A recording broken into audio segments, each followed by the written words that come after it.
Hoje nós vamos falar do mapa astral do Príncipe das Trevas, Oz Osborne. Mas vamos fazer isso depois da vinheta.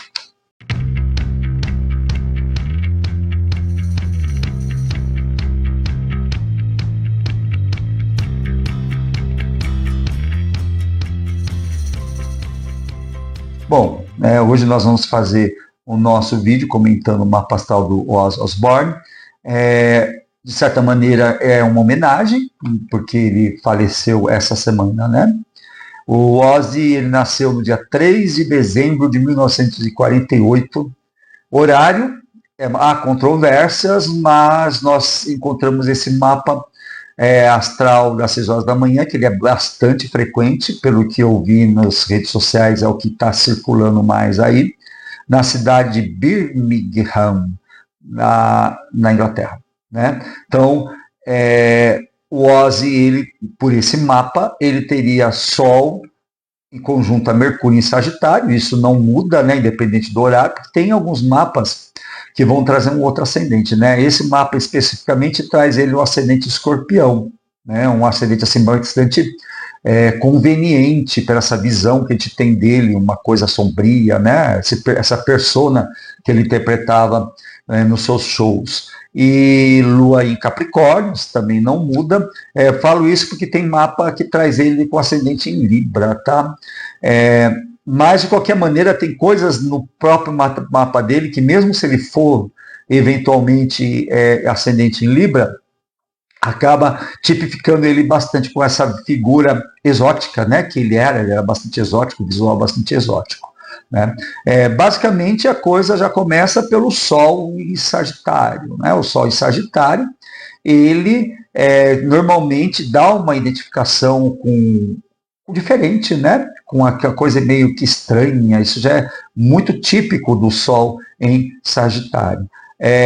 Com esse conjunto em Mercúrio não está numa situação muito feliz por estar em Sagitário também. Isso faz com que muitas vezes a comunicação dele não seja compreendida por algumas pessoas, né? Então, esse exotismo dele ainda vai ser meio que confirmado pela questão de uma oposição de Urano na 8. Né? Existe uma oposição de Urano na 8 com Marte, Júpiter e a Lua. Né? Essa Lua, então essa oposição, ela meio que vai trazer essa necessidade de exotismo. É aquela coisa, né? Ele não tem algo assim, vamos dizer assim, literalmente em Aquário, mas uma oposição desse tipo, num mapa, uma oposição a Urano, com tantos planetas, como é o caso de Marte, Júpiter e Lua, e Júpiter, né, a gente sabe que sempre dá aquela coisa do excesso, né, ele vai trazer um exotismo, né, porque o Urano, ele também gosta do exótico. Então você já tem um Sol em Sagitário, você tem uma oposição com Urano, com 3 planetas, reforçando o exotismo. O ascendente em Escorpião, que é dado pela maioria dos mapas, e você pode observar pelo mapa aqui do lado, ele confere realmente essa coisa gótica, essa coisa sombria, né? Essa coisa, né, meio assim do Príncipe das Trevas. Né? Então, esse ascendente eu encaro que seria bastante conveniente se for, apesar de suspeitar, porque de repente você encontra mapas, ainda mais em 1948, muitas vezes você não tem muita ideia do horário que foi feito o parto do bebê Ozzy, né? Ele pode ter nascido um pouco antes, um pouco depois, e isso pode alterar o ascendente. Mas eu acredito que esses elementos por si só já tipificam bastante essa figura exótica dele, e de fato, né, um ascendente Escorpião cairia melhor pelo aquilo que a gente vê do Ozzy do que um ascendente em Libra. Tá?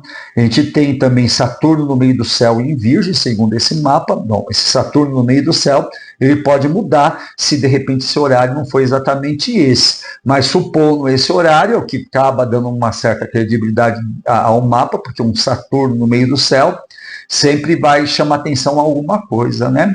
E Saturno a gente sabe que é um planeta que traz muita seriedade às coisas, mas de certa maneira ele também revela sempre uma espécie de contestação, né? Um aspecto social muito grande, porque Saturno é um planeta muito social. Saturno, ele rege dois signos por excelência sociais, que é o próprio Aquário, né, e Capricórnio. Então ele acaba se tornando uma figura de relevância social por conta da sua figura, né? Marte rege a casa 12, a Marte está nessa tensão que eu falei com Urano. Então a casa 12, o que é a casa 12? A casa 12 é uma casa muito associada à morte, assim como a própria casa 8, que é onde está a oposição. Você tem então é lógico que esses dados, de novo, é supondo esse horário que é um dos mapas mais correntes circulando por aí. Então, você teria, desse mapa, um regente, o regente da casa 12, que é a casa do delírio, do sonho, da morte e tudo mais, seria o Marte, né, em oposição ao Urano, que daria esse exotismo todo, né? Então, isso também reforçaria, seria um dos motivos que faz com que esse mapa que dá o ascendente dele de Escorpião como sendo algo muito provável, né? Então, esse seria o mapa dele, basicamente. Você tem ainda como característica os ritmos dele são bem distribuídos, os elementos também, ele é muito terra, tem bastante terra no mapa, né? E fogo, então ele é muito terra e fogo, então tá aquela coisa da fé, entusiasmo e ao mesmo tempo praticidade. E é o que mais está presente no mapa ali. E um mapa oriental significa que é uma vivência muito em prol do eu, do ego, né? Então o Oz ele vivia muito em função da afirmação do eu, né? E não que isso não torna a pessoa egoísta, né? Isso torna uma pessoa mais centrada em si própria, os seus interesses primeiro, depois eu vejo o outro, apesar de todo esse contexto social que eu comentei, né? Envolvimento de Urano e Saturno no mapa dele. Bom, eu espero que vocês tenham gostado. Essa é a nossa homenagem ao Oz Osbourne. Eu não sou assim um fã de rock pesado, apesar de achar que tem muita coisa legal, e o Ozzy, de fato, marcou bastante época, né? Gostou? Deixa um like, inscreva-se no nosso canal. Fui!